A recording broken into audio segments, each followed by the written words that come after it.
भक्तजनमानस निवासाय श्रीरामचन्द्राय गामीषाय लग्ने लक्ष्मीर्यस्य च वक्षसि यस्यास्ते हृदये संवित्तं सिंहमहं भजे। विश्वसर्गविसर्गादीनवलक्षणलक्षितम् श्रीकृष्णाख्यं परं धाम जगद्धाम नमामि तत्।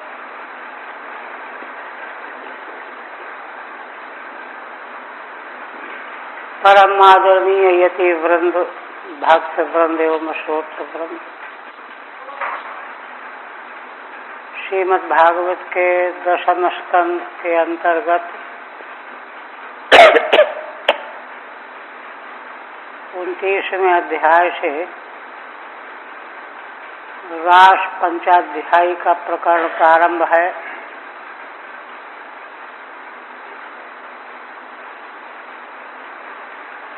पिछले दिन श्री भगवान के आवाहन पर आई हुई गोपांगनाओं ने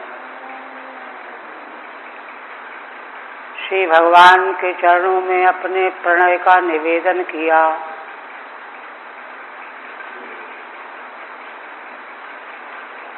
पहले उन्होंने कहा कि आप इस प्रकार की कठोर बात कहने के योग्य नहीं हैं। जैसे नारायण भगवान मुमुक्षुओं का त्याग नहीं करते, उसी प्रकार से हम भी आपके चरणों में आई हुई हैं, आप हमारा त्याग न करें।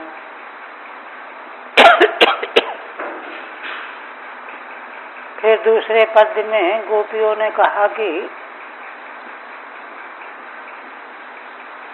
आपने जो हमें धर्म से संबंधित शिक्षा दी है, उपदेश किया है, तो उसकी दृष्टि से भी आप ही जीव मात्र के परम लक्ष्य हैं। यह तो संसारी जीव का दुर्भाग्य है कि वह संसार के पदार्थों में और संसार के व्यक्तियों के पीछे भटकता रहता है। वास्तव में तो जीव मात्र के परम श्रेष्ठ आप ही हैं। सारा धर्म का जो उपदेश साधन मार्ग है, वह आपकी ओर ही ले जाने के लिए है। तो हमने धर्माचरण करते हुए आपको पहचान लिया है, यह बात जान लिया है। इसलिए धर्म का जो उत्तर कांड है, उत्तर मीमांसा, उस दृष्टि से आप हमें धर्म की बात बताइए। पूर्व कांड को तो हमने पार कर लिया है और कई तरह से व्याख्या की श्रीधर स्वामी ने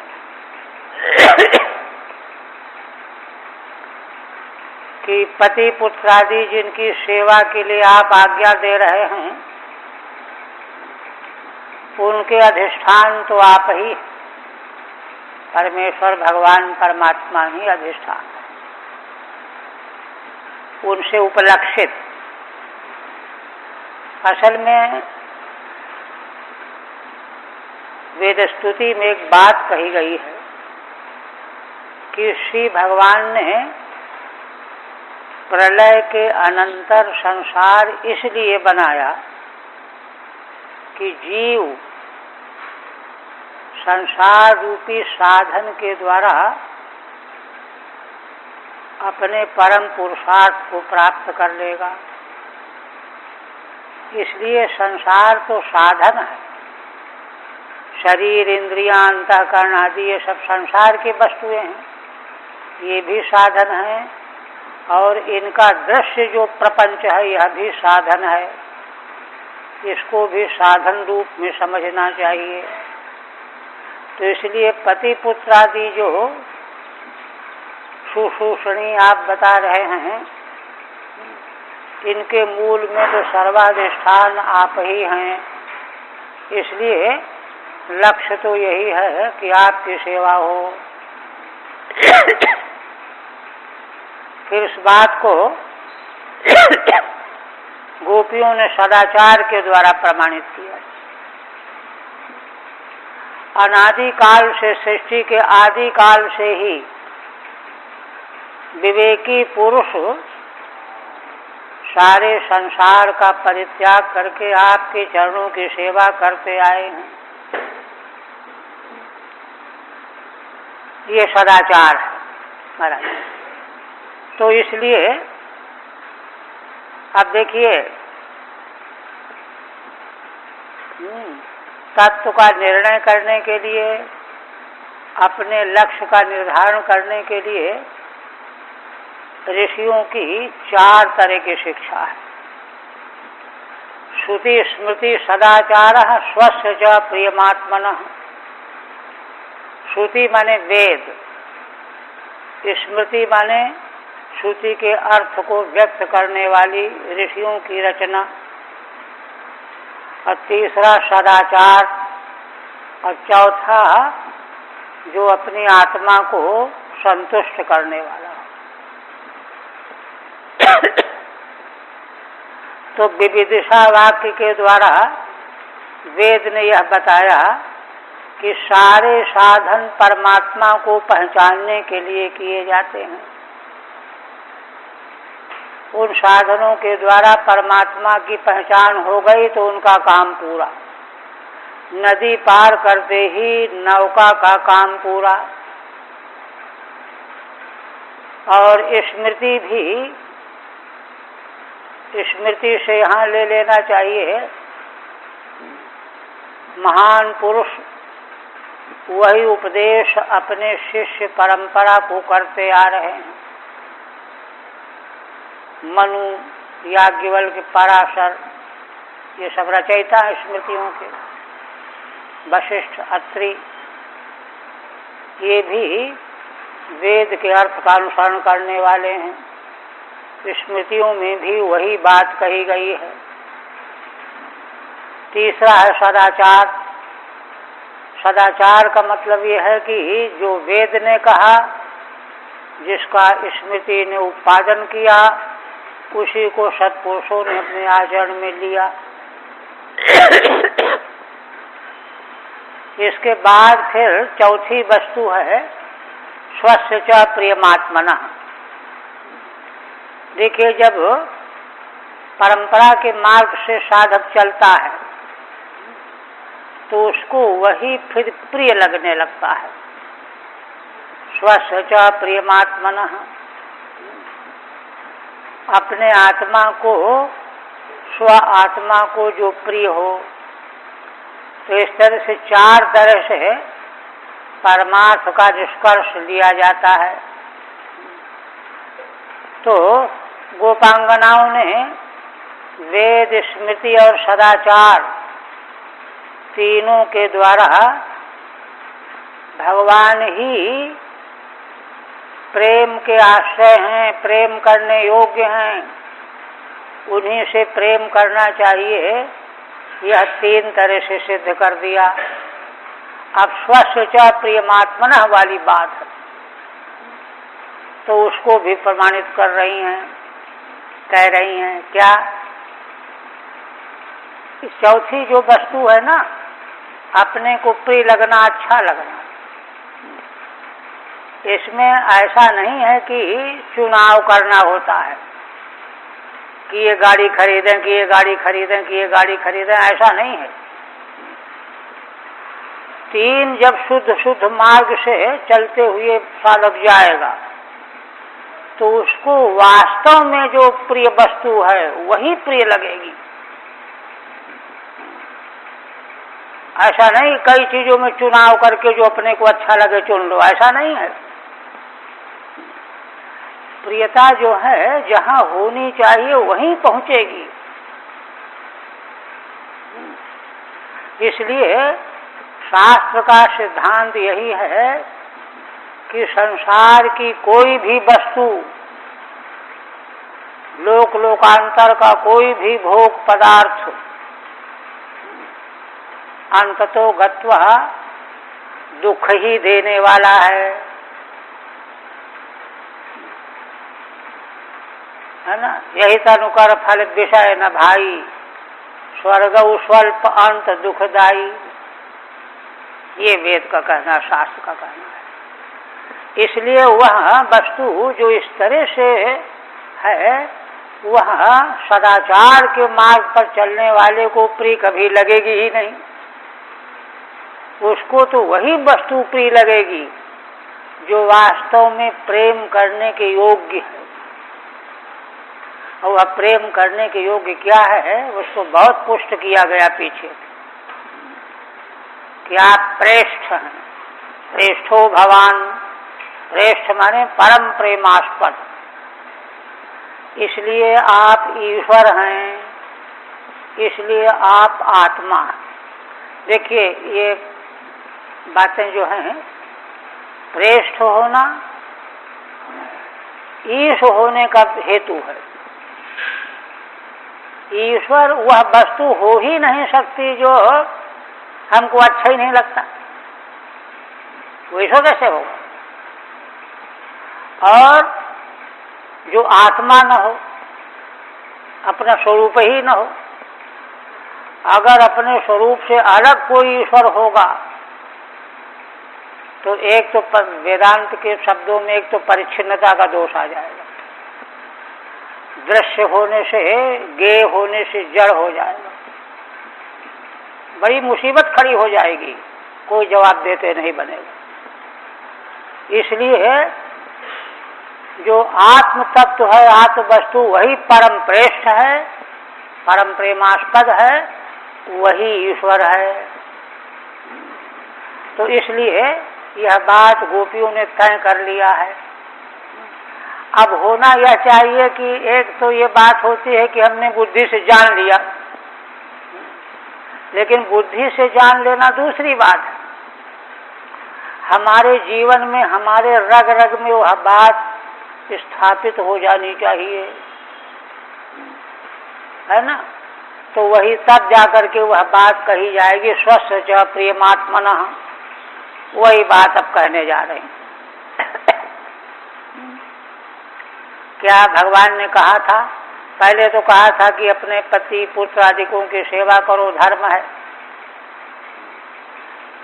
और फिर यह कहा कि देखो जंगल है, रात्रि है, खतरनाक पशु पक्षी घूमते रहते हैं, भय दिखाया, इसे लौट जाओ। लौटने की भगवान आज्ञा दे।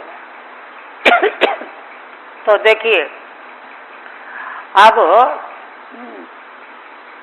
लौटने में अपनी असमर्थता बताती है, क्योंकि कोई भी प्राणी कहाँ जाना चाहेगा, जहाँ उसका मन लगेगा। मन कहाँ लगेगा, जो उसको अच्छा लगेगा, है ना। अच्छा कौन लगे, जो प्रेमास्पद होगा। तो जहाँ प्रेमास्पदत्व हो, मन खींच रहा हो, वहीं तो जाएगा। किंतु हमारी स्थिति क्या है, गोपियां कहती हैं, चित्तम सुखेन भवता अपहृतम गृहेषु यन्निर्विशत्युत करावपि गृह्य कृत्ये। यही है ना। पादौ पदम न चलतस्तौ पादमूलादियामः कथम ब्रजमथो करवाम किम वा। हे भगवान, आप यह आज्ञा दे रहे हो कि तुम लौट जाओ ब्रज को, घर को, तो हमारी कठिनाई क्या है, हम आपकी आज्ञा की उपेक्षा नहीं करना चाहती हैं, किंतु हमारी कठिनाई क्या है ना। सुखेन भावता चित्तम अपहृतम। सुखेन भावता में देखिए दोनों में समान विभक्ति है। समान विभक्ति होने से अभेद है। व्याकरण शास्त्र का नियम है कि सामानाधिकरण में अभेदार्थ होता है, तो तृतीयांत में अभेद है। इसका मतलब क्या हुआ? जो आप हैं वही सुख है और सुख रूप ही आप हैं। सुख माने परमानंद रूप आपके द्वारा हमारा चित्त अपहरण कर लिया गया है। सुख स्वरूप माने परमानंद स्वरूप श्री भगवान के द्वारा हमारा चित्त अपहृत हो गया है, चुरा लिया गया है, खींच लिया गया, आकृष्ट कर लिया गया है। अब देखो, जब चित्त ही नहीं रहा हमारे पास, खींच लिया आपने, तो गृहेषु यन्निर्विशति, अगर चित्त होता तो घर में वही तो जाता। चित्त के बिना स्थूल शरीर थोड़े कुछ करने वाला है। लिंग शरीर जो हो, जिसका अधिष्ठाता चित्त है, वही तो आता जाता है। यन्निर्विशत्युत करावपि गृह्य कृत्ये, और फिर आप जा करके कहते हैं कि वहां सेवा शुश्रूषा करो। तो जब चित्त ही आपने खींच लिया, अगर वह हमारे पास होता तो उसको लेकर के हम घरों में जाती। निर्विशति उत करावपि गृह्य कृत्ये, और तब हमारे हाथ भी घर के कार्यों में लग जाते। पादौ पदम न चलता, किंतु चित्त के आपके द्वारा खींच लिए जाने से अब तो घर का हमको ज्ञान ही नहीं है, कहाँ जाएं, कहाँ घर है, किस दिशा में है, और हाथ भी गृह कृत्य कैसे कर पाएंगे।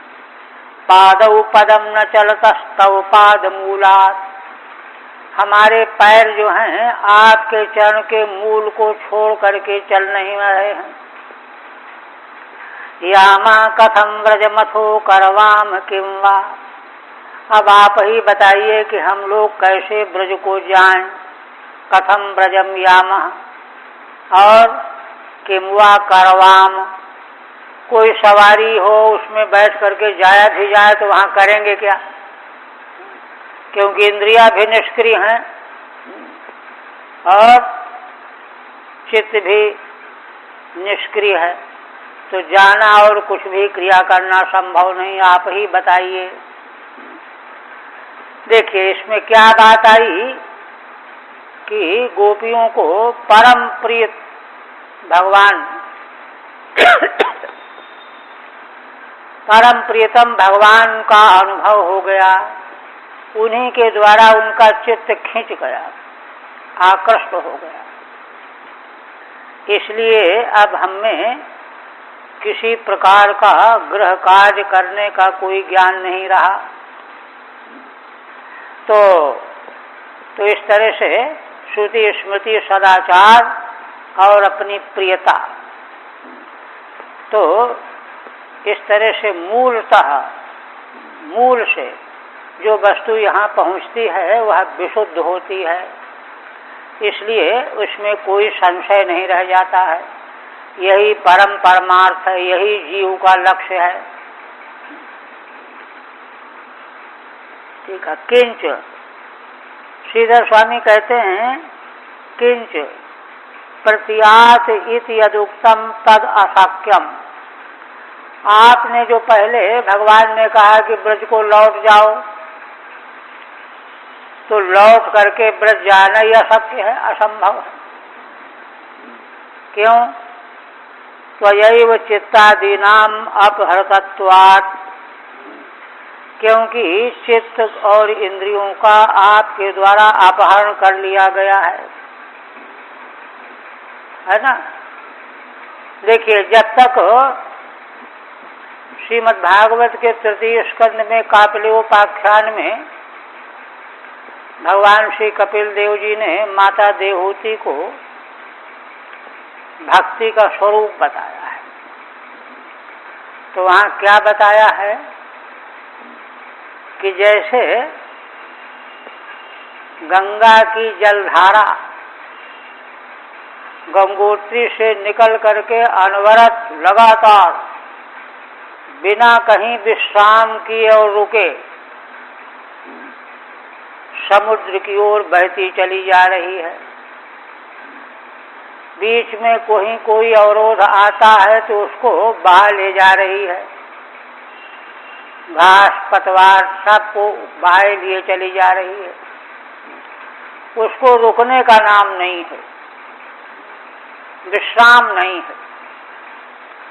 इस तरह से प्रेमी भक्त की सारी इंद्रियां और समग्र अंतःकरण, कर्म इंद्रियां, ज्ञान इंद्रियां, अंतःकरण, ये सब अनवरत रूप से भगवान के चरणों की ओर बहने लग जाएं।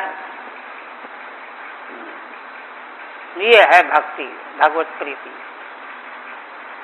तो यहाँ गोपियों ने यही बात कही है कि अब आप कह रहे हो कि ब्रज लौट जाओ, काम धाम करो जाकर के घर द्वार के, ये तो कुछ भी संभव नहीं है। अब तो लौट करके न तो जाना संभव है न कुछ करना संभव है। देखिए, यही तो असल में समझना है। श्रीमद् भागवत का जो भक्ति मार्ग का संदेश है, अगर यत्किंचित मात्र भी सांसारिक वस्तु क्रियाकलाप के प्रति लगाव यदि बना हुआ है तो समझ लीजिए कि उतनी मात्रा में भगवत प्रेम में कटाव आ गया। माने वो धारा जो है इधर उधर बह रही है, वह धारा पूरी की पूरी भगवान की ओर बहने वाली होनी चाहिए। अरे भाई देखिए, जहाँ संन्यास उन्होंने बताया ना कि पुत्रादिकम अनादृत संन्यास्तवान इत्यर्थ, घर के बाल बच्चे रो रहे हैं, देवता लोग उनको फंसाने के लिए रुलाते हैं, वेद में आया है, किंतु ना, अब नहीं रुकना है। अनादृत संन्यास्तवान इत्यर्थ। इसी तरह से भक्ति मार्ग में संसार की कोई वस्तु, कोई शक्ति, कोई क्रिया कभी उसको अपनी ओर खींच ही नहीं सकती। क्योंकि परम प्रेमास्पद तो भगवान की ओर खींच गया है वह जीव। अब दूसरी वस्तु उनसे बढ़ के कहाँ से आएगी जो अपनी ओर खींच सकेगी? अगर वो खींच रहा है दूसरी ओर तो इसका मतलब है कि परम प्रेमास्पद भगवान की ओर अभी पूरी शक्ति से लगा नहीं है। हाँ, तो इसलिए कहती हैं कि गोपांगनाएं तो परम अधिकारिणी है, वो तो भगवान में पूरी तरह से लग गई। इनके प्रेम की तो कहीं तुलना ही नहीं, दृष्टांत ही नहीं, ये शास्त्र का कहना है। तो अपहृतत्वात् चित्तमिति यदस्माकं चित्तम एतावन्तं कालम सुखेन गृहेषु निर्विशति, है ना, तस्य तत्वया अपहृतम। ये जो हमारा चित्त अभी तक कितने समय तक सुखपूर्वक घर के काम में लगा रहता था, ये करो वो करो, सुख से लगा रहता था, कब तक लगा रहता है? जब तक भगवान अपनी ओर खींच नहीं लेते। जीव तो संसार में लगा ही रहेगा, अनादि काल से, है ना, संसार में ही लगा चला आ रहा है और अनंत काल तक लगा ही रहेगा। वह तो तब उसका लगाव हटेगा, मिटेगा, जब भगवान अनुग्रह करके उसको खींचेंगे, अपनी ओर आकृष्ट करेंगे। तो गोपियां कहती हैं, है ना, देखिए, माने यह नहीं कह रही हैं कि हमारा चित्त जो है हमने आपकी ओर लगा दिया है, आपने खींच लिया है। साधक में क्या पुरुषार्थ है कि हम जो चाहेंगे सो कर लेंगे? वो तो भगवान के अनुग्रह से चित्त खींच गया है, ये है सही बात। निर्विशत तत्त्वया अपहृतम, तो वह चित्त आपने अपहरण कर लिया, छीन लिया, हमारे पास है नहीं। करावती यौ गृह कृत्य निर्विशतस्तावती, और हमारे दोनों हाथ भी जो घर के काम में लगते थे वे भी। सुखात्मना त्वया इति वा, है ना, सुखात्मना, सुखे न भवता कहा मूल में, तो अभेदान्वय करके सुख स्वरूप भगवान ही है। सुख तो कहीं है ही नहीं। देखिए, दृष्टांत दिया गया है शास्त्रों में कि जीव जो है अपने अज्ञान से सुख वहां देख रहा है, ढूंढ रहा है जहां तीनों काल में सुख नहीं है। जैसे मृग मरीचिका में मृग सूर्य की किरणों के चमक दमक को पानी समझ करके मृग, प्यासा मृग दौड़ता है उसके पीछे, अरे वो पानी है, वो पानी है, जबकि है वह नहीं वहां। एक स्थिति तो ये है जीव की। दूसरी स्थिति और क्या है, वास्तव में जहां जल है वहां जब उसको भेजा जाता है तो उसको जल मिलता ही नहीं। उसका दृष्टांत क्या दिया है, तीसरे स्कंद में आया है कि किसी संत पुरुष ने कहा कि अरे प्यास लगी है, जाओ वहां पानी पी लो जाकर के। गया, जलाशय के पास गया तो हुआ क्या कि जलाशय में शिवार ऊपर से फैला हुआ था। तो देखा, उसने कहा अरे यहाँ कहाँ पानी है। लौट आया, कहा महाराज झूठ बोलते हैं, पानी नहीं है, और भेज दिया कि जाओ पानी पी लो। अच्छा देखिए, गलती उसकी अपनी है। जल तो वहां है, किंतु वह दिखाई इसलिए नहीं दे रहा कि वह उसी जल से उत्पन्न शिवार के द्वारा ढक गया है। इसी तरह से भगवान तो सर्वत्र व्यापक हैं, किंतु भगवान अपनी माया के गुणों से अपने को छिपाए हुए हैं, ढके हुए। माया के गुणों से भगवान अपने को छिपाए हुए हैं कि कुपात्र आकर के डिस्टर्ब न कर दे। सत्पात्र जो होगा, जो गुरुजनों की के अनुसार साधन में लगा चला आया है, हाँ, तो उसको वहां भेजे जाने पर उसको भ्रांति नहीं होगी, वो समझ जाएगा कि है जल है यहाँ। संत महापुरुष किसी को झूठ थोड़े बोलेंगे, इसलिए जाकर के वह जल पान कर लेगा। तो जो गुरु परंपरा से, शास्त्र परंपरा से परम आनंद सुख को ढूंढते हैं, उनको वह वस्तु मिल जाती है। इसलिए सुखात्मना त्वया इति वा। फिर कहते हैं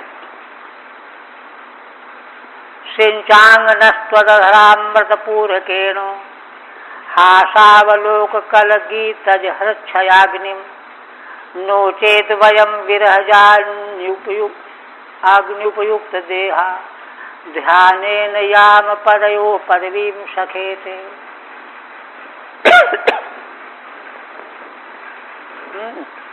गोपांगनाएं इतनी भोली भाली हैं, श्री भगवान के प्रति उनके हृदय में निर्मल प्रेम है, अगाध। इसलिए उनमें कोई छिपाव नहीं, कोई दुराव नहीं, कोई भटकाव नहीं। जैसा भी उनके भीतर है वह वैसा ही का वैसा कह रही हैं। प्रणय का निवेदन है ना। तो क्या कहती हैं कि अपनी स्थिति श्रुति स्मृति सदाचार और प्रियता की बात कह करके पूरा कर दिया। अब प्रश्न ये खड़ा होता है कि भगवान की अपनी मर्जी है कि वे स्वीकार करते हैं कि कहेंगे नहीं नहीं भाई इस समय तुम लौट जाओ, आग्रह कर दें। वो तो सर्वतंत्र स्वतंत्र हैं भगवान, तो जैसा चाहे वैसा आग्रह पूर्वक कह सकते हैं। तो उन्होंने क्या बताया, क्या कहने जा रही हैं, अपनी असमर्थता की पराकाष्ठा। देखिए, जो परीक्षा करने वाले होते हैं ना, भगवान ने उनको, पीछे आ चुका है ना, स्थूलान्निखनन न्याय से। भगवान तो सर्वज्ञ परमात्मा, वो तो सब जानते ही हैं। ये तो हम जीवों की आंख खोलने के लिए कि पहचानो गोपियों को, गोपियां क्या हैं, उनकी इतनी कठोरतम परीक्षा, इम्तिहान, किंतु महान भाग्यशालिनी गोपियां जो हैं फेल नहीं हुई। उन्होंने अपने भोले भाले मन से बता दिया कि आप तो सर्वतंत्र स्वतंत्र हो, जो चाहो सो करो, स्वीकार करो चाहे दुत्कार दो, त्याग कर दो। किंतु यदि आपने स्वीकार नहीं किया तो क्या परिणाम होगा, यह हम आपको बता रही हैं।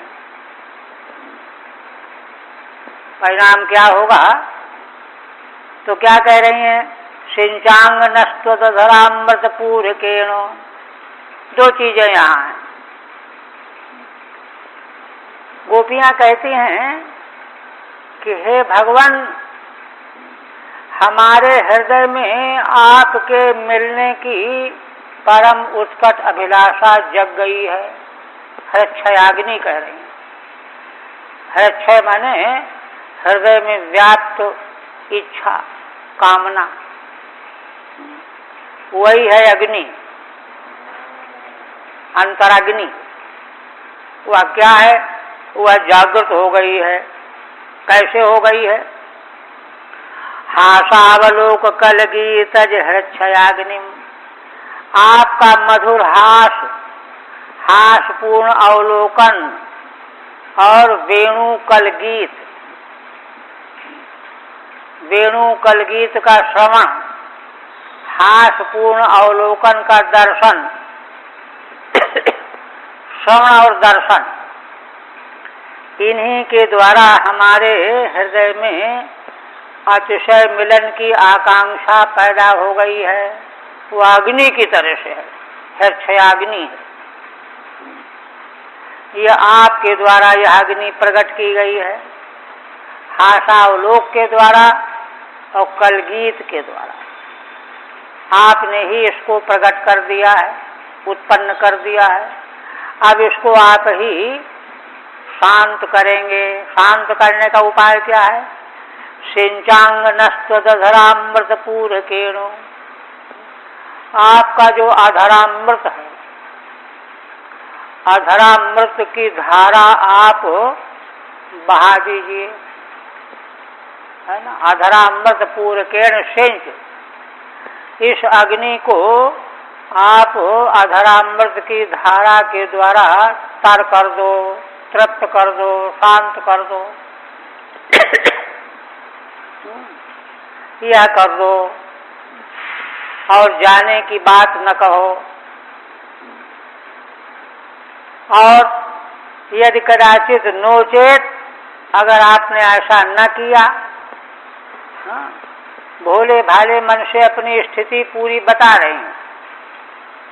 अगर आपने ऐसा न किया, क्योंकि भगवान सर्वतंत्र स्वतंत्र हैं, जो चाहें सो करें, तो क्या होगा, है ना। वयम विरह जाग्निपयुक्त देहा। आपके वियोग की अग्नि से, भगवत वियोग की अग्नि से, है ना, विरह से उत्पन्न जो अग्नि, भगवत विरह से उत्पन्न जो अग्नि, उससे हमारे देह जल जाएंगे,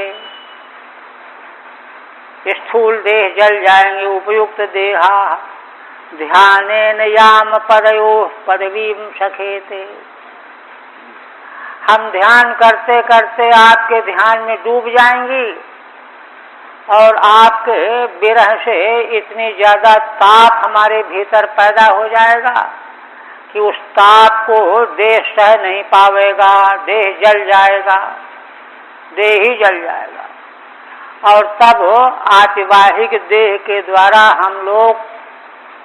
हम गोपियां आपके चरणों के निकट पहुंच जाएंगी। हे सखे ते पदयो पदवी मियाम, है ना, तुम्हारे चरण के मूल में पहुंच जाएंगी। पदते पदयो पदवी मियाम, याम में देखे लोट लकार है, लोट लकार आज्ञा आदि अर्थ में होता है, प्रार्थना अर्थ में बहुत से अर्थ हैं।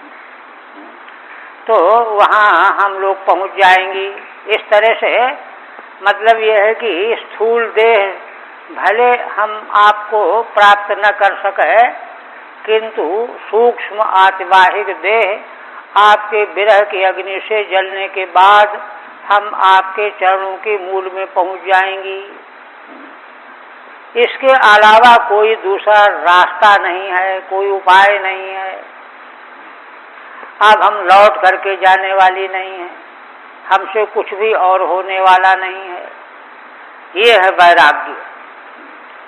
भगवत प्रेम में वैराग्य चाहिए। अब वैराग्य कब होगा? जब भगवत तत्व की महिमा का बोध होगा कि भगवान ही परम प्रेमास्पद हैं और कहीं कुछ नहीं है, इसलिए वे ही प्राप्त करने योग्य हैं, वे ही अन्वेषण करने योग्य हों। और ऐसा वैराग्य हो, तब जाकर के बात बनती है। ठीक है। अतो अंग हे कृष्ण नो अस्माकं तवाधरामृतपूरकेण, इसलिए हे भगवान, है ना, तवाधरामृतपूरकेण, हमारे भीतर जो है क्षयाग्नि पैदा है और वह आपके द्वारा ही प्रकट हुई है, उसको अपने अधरामृत की धारा के द्वारा शांत कर दो, है ना। तवैव हास सहितेन अवलोकेन कलगीतेन च, वह अग्नि हमारे भीतर जो पैदा हुई है वह आपके ही हास पूर्वक अवलोकन और वेणुगीत, कलगीत के द्वारा उत्पन्न हुई है। आपने ही उत्पन्न की है, लगाई है आप, तो आपको ही उसको ठंडी करनी पड़ेगी। यो हृच्छयाग्नि कामाग्नि तम सिंच, उसको आप सिंचन करो, ठंडा करो, नहीं तो वह बहुत देर तक लगी हुई अग्नि शरीर को जला डालेगी। नोचेत, यदि आपने ऐसा नहीं किया तो वयम तावत एको अग्नि तथा विरह जनिष्यते, तो हमारे भीतर एक दूसरी अग्नि आपके विरह से पैदा हो जाएगी। एक अग्नि तो आपने लगा रखी है, दूसरी अग्नि आपके विरह से हमारे भीतर पैदा हो जाएगी। विरह जनिष्यते यो अग्निस्तेन चोपयुक्त देहा, उस अग्नि के द्वारा हमारे देह जल जाएंगे। दग्ध शरीरा योगिनः इव ते पदवी अंतिकम ध्यानेन याम प्राप्नुयामः, इसलिए जैसे योगी लोग समाधि में अपने स्थूल सूक्ष्म देह को त्याग करके भगवान को प्राप्त कर लेते हैं, वैसे ही योगियों की तरह हम लोग आपके चरणों के निकट पहुंच जाएंगे। ध्याने नियाम प्राप्नुयामः, प्राप्त कर लेंगे। इसलिए आप कृपा करो, हमारी प्रणय सेवा को स्वीकार करो।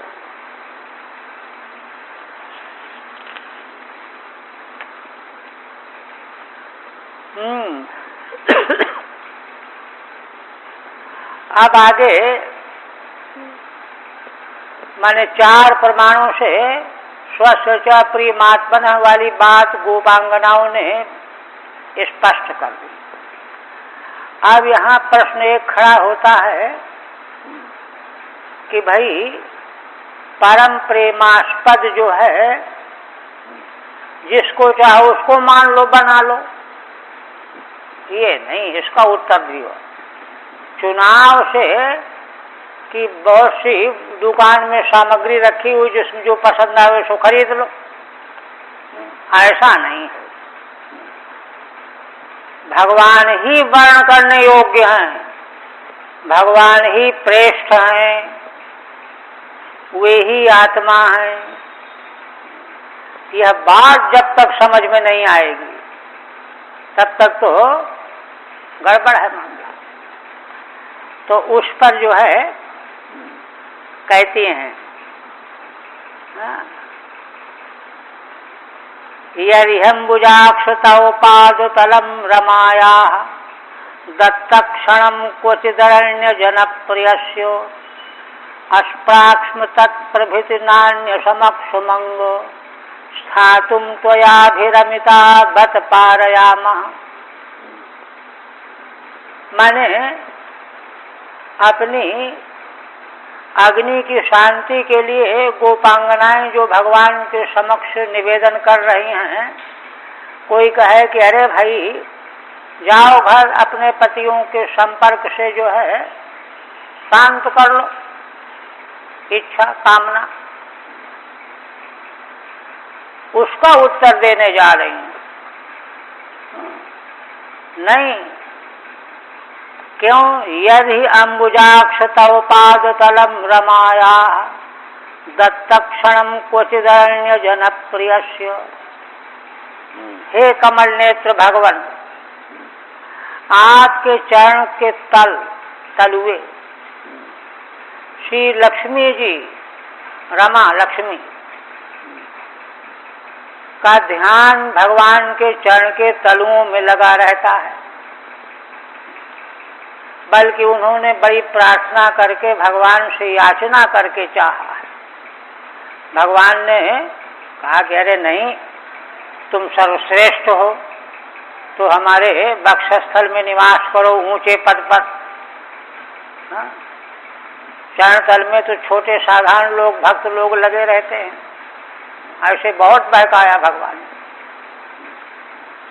कहा कि जो है तुम्हारी प्रतिष्ठा दूसरे तरह की है तो प्रतिष्ठा जो है गिर जाएगी।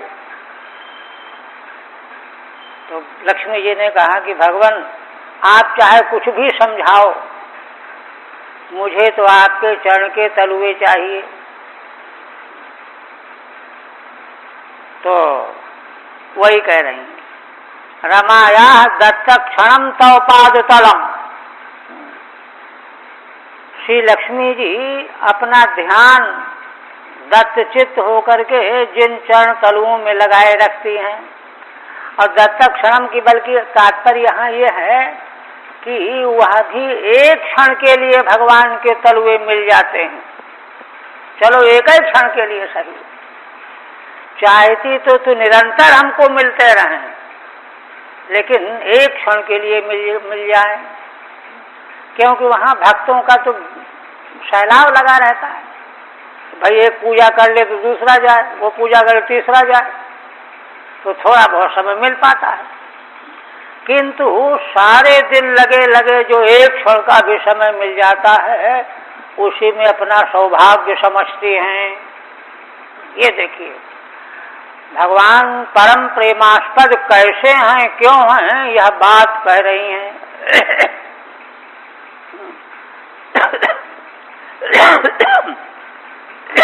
तो कहते हैं कि भाई श्री लक्ष्मी जी तो भगवान की सर्वे सर्वा हैं, तो उनको एक क्षण मिलता है, ऐसी क्या बात है।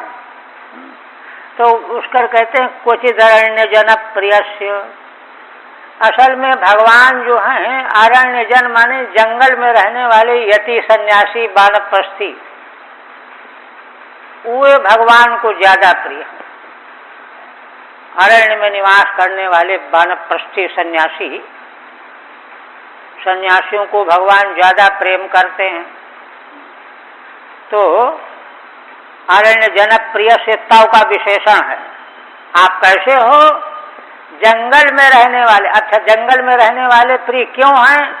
जंगल में रहने वाले का मतलब यह है कि संसार को तिलांजलि दे दी, संसार को देखना नहीं चाहते, संसार में सम्मिलित नहीं होना चाहते, पूरी तरह से त्याग करके आए हैं।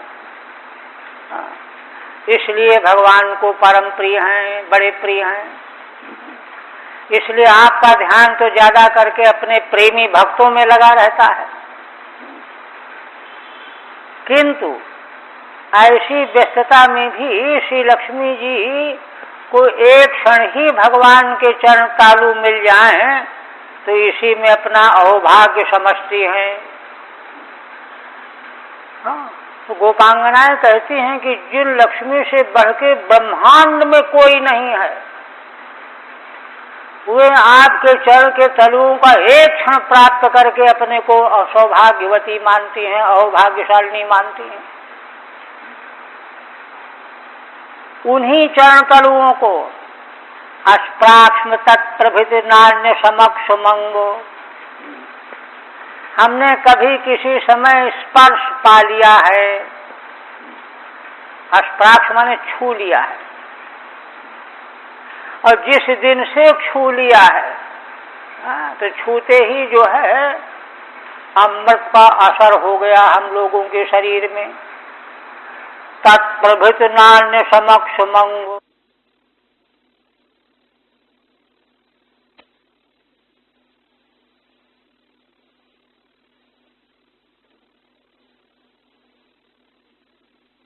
समक्ष स्थित रहने की भी हिम्मत नहीं पड़ती है। स्थातुम न अन्य समक्षम, है ना, त्वयाभिरमिता बत पारयामः, पारयामः क्रिया है। क्योंकि आपके चरणों का स्पर्श क्वचित एक बार प्राप्त करके उसी समय से इतना आनंद मिल गया, इतनी परम तृप्ति मिल गई कि अब सारा संसार सब कुछ फीका लगने लगा, तुच्छ लगने लगा, बेकार लगने लगा। इसलिए त्वया अभिरमिता, तुम्हारे साथ माने आपके साथ हमारा वह अभिरमण बन गया, है ना। अभितः रमणम अभिरमण, मन से, नेत्र से, श्रोत्र से, हाथ से, है ना, सब से, है ना। भगवान के चरणों का स्पर्श करना त्वग इंद्रिय से, हाथ से, नेत्र के द्वारा भगवान का दर्शन करना, कान के द्वारा भगवान का शब्द सुनना, हाँ, यही जो है अभिरमण है। माने देखना है तो भगवान को देखो, सुनना है तो भगवान का यश सुनो, छूना है तो भगवान का अंग स्पर्श करो। शब्द, स्पर्श, रूप, रस, गंध सब के सब भगवान के मिलने चाहिए, मिले। इनके अलावा तो और सब कुछ नहीं है। अब तो और कुछ की ओर जाने की, खड़े होने की, समस्त ठहरने की भी हिम्मत नहीं है, वाहियात लगता है। तो देखिए, संसार के प्रति ऐसी बुद्धि हो और भगवान के प्रति ऐसी बुद्धि हो, तब जो है ये बात प्रामाणिक हो जाएगी कि भगवान ही परम प्रेमास्पद प्रेष्ठ हैं, है ना। इसलिए स्थातुम तो याभिरमता बत पारयामः, अन्य समक्षम न पारयामः। गोपियां कहती हैं कि और के सामने खड़े होना, देखना, सुनना, समझना कुछ भी हम में हिम्मत ही नहीं है कि उसको देख लें, उसको देख लें, उसको देख लें, उसकी सुन लें, उसकी सुन लें। अब हमारे बस का नहीं रह गया है। ठीक है, ननु स्वपतीन एव उपगच्छत ता एन मग्निम सिंचेयुः इति चेत तत्राहुः। ऊपर से प्रश्न कल्पना करके श्रीधर स्वामी कहते हैं कि यदि कोई कहे कि तुम लोग यदि कामाग्नि से उद्दीप्त हो रही हो तो अपने पतियों के पास जाओ, क्यों संतप्त हो रही हो? यह कोई कहे तो चेत तत्राहु, उसका कारण बता रहे हैं। अब तो संसार जो है देखने का मन ही नहीं करता, ये हो जाता। कैसे? रमाया लक्ष्म्या दत्त क्षणम दत्तोत्सवम दत्तावसरम।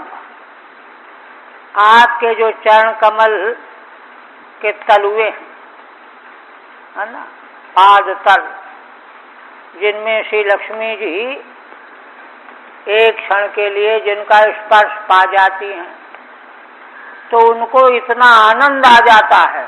उत्सव, सर्वाधिक उत्सव में बहुत आनंद आता है, तो उनको उत्सव जैसा आनंद प्राप्त हो जाता है। यह अवसर उनको मिल गया आपके चरण तलुओं के स्पर्श करने का। तदपि क्वचिदेव, और वह भी भगवान कभी कदाचित ही, निरंतर नहीं, ना सर्वदा। क्यों सर्वदा? क्यों नहीं? वे तो भगवान की परम प्रेषी हैं लक्ष्मी जी। कहते भाई हैं तो सही, अरण्य जना प्रिया यस्य तस्य तव, हैं तो प्रेषी, किंतु भगवान को तो जंगल में रहने वाले संत जनप्रिय होते हैं। यही तो पृथु जी ने भगवान की स्तुति में कहा कि पहले तो उन्होंने 10,000 कान मांगे भगवान से यश सुनने के लिए। देखिए, सारे भूमंडल के स्वामी चक्रवर्ती सम्राट, भगवान का यश सुनने के लिए 10,000 कान हमको हो जाए, और फिर भगवान के चरणों के का स्पर्श पाने के लिए। तो कहा कि जो है, अरे वहाँ तो लक्ष्मी जी भी भगवान के चरणों की सेवा करती रहती हैं, तो तुम जाओगे तो उनको डिस्टर्ब होगा, विघ्न होगा। तो रही बात यही, टाइम टेबल बना दिया जाए, इतने से इतने बजे तक तुम, इतने से इतने बजे तक तुम। तो वहाँ पृथु महाराज कहते हैं, देखिए भगवान के स्वभाव का, कहते हैं यद्यपि लक्ष्मी जी को तो ये है कि ये भगवान हमारे, किंतु भगवान जो है अपने भक्तों को ज्यादा चाहते हैं, अपने भक्तों को ज्यादा चाहते हैं। ये नहीं कि लक्ष्मी जी हमारी श्रीमती हैं, पत्नी हैं, तो इसलिए भक्तों से इनको ज्यादा महत्व दे दे, ये नहीं, मूल में है भागवत के। भगवान का औदार्य जिसका कहीं दृष्टांत ब्रह्मांड में नहीं मिलेगा। तो वही यहाँ बात कही जा रही है कि भगवान को तो जंगल में रहने वाले संत ऋषि महर्षि प्रिय हैं, इसलिए उनसे जब छुट्टी मिलेगी तब लक्ष्मी जी से बात करेंगे, नहीं तो कहाँ टाइम है उनको बात करने का। अरण्य जन प्रियत्वात्, अरण्य जन भगवान को प्रिय ना, अरण्य क्वचित यदि अस्प्राक्षो, इसलिए जंगल में ही है ना, वही तो भगवान यहाँ लीला कर रहे हैं। हमने आपके चरणों को छू लिया था, स्पृष्टवत्या, छू लिया था।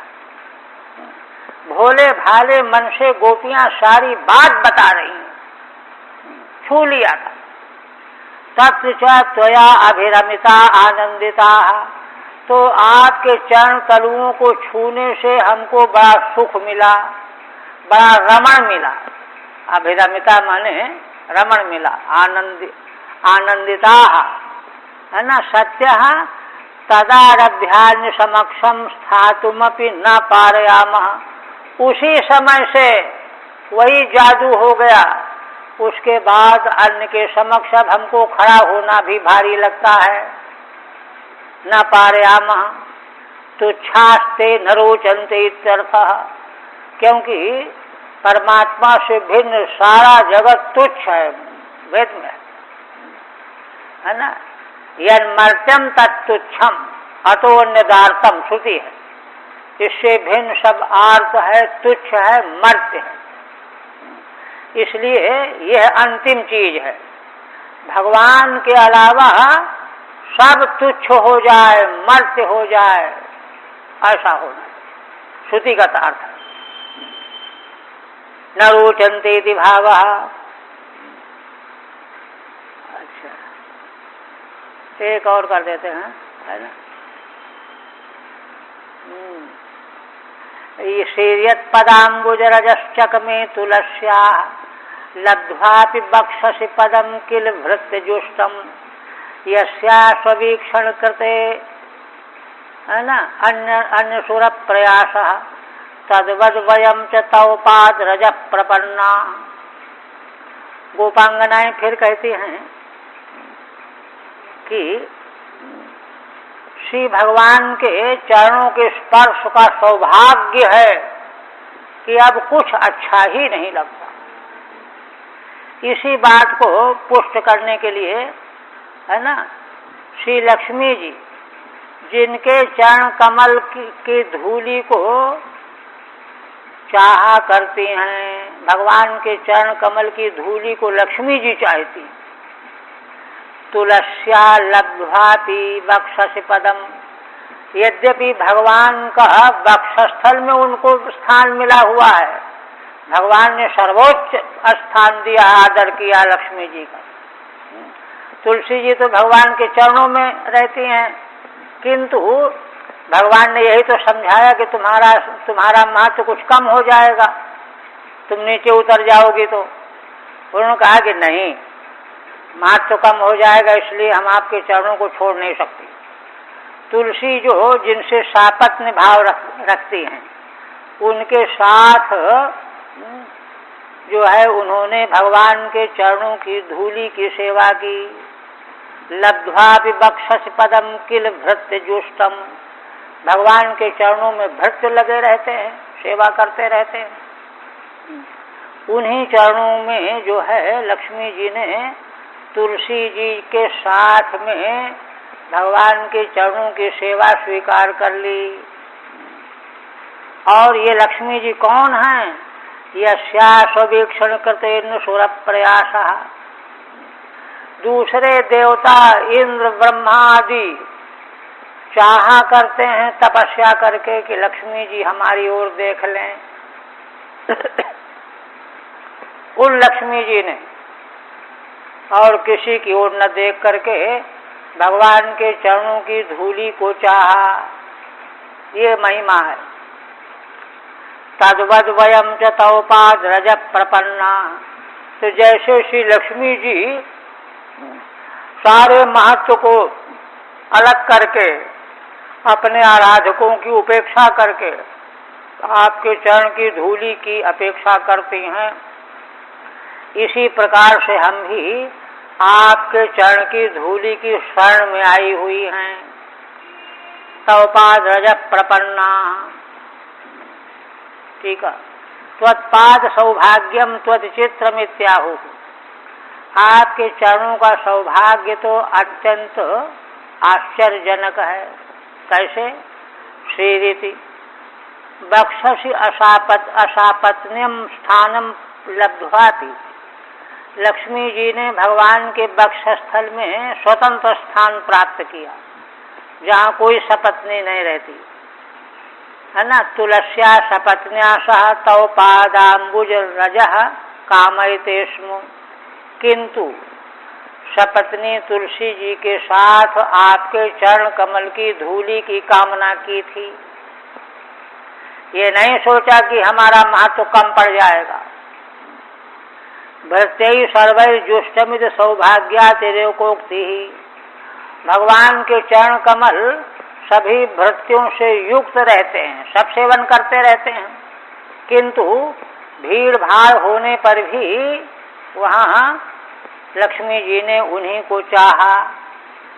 यस्यास्वेक्षण कृते श्री आत्मानं विलोकयत इत्येतदर्थम अन्येषाम, है ना, जिन श्री लक्ष्मी जी के प्रति अन्येषाम ब्रह्मादि नाम, दूसरे ब्रह्मा इंद्रादि तपस्या के द्वारा चाहते रहे कि हमारी वो लक्ष्मी जी देखें, प्रयासा सा तद्रजस्तद्वद वयमपि प्रपन्ना इति, किंतु लक्ष्मी जी ने उनकी ओर न देख करके भगवान के चरणों की धूली को ही चाहा।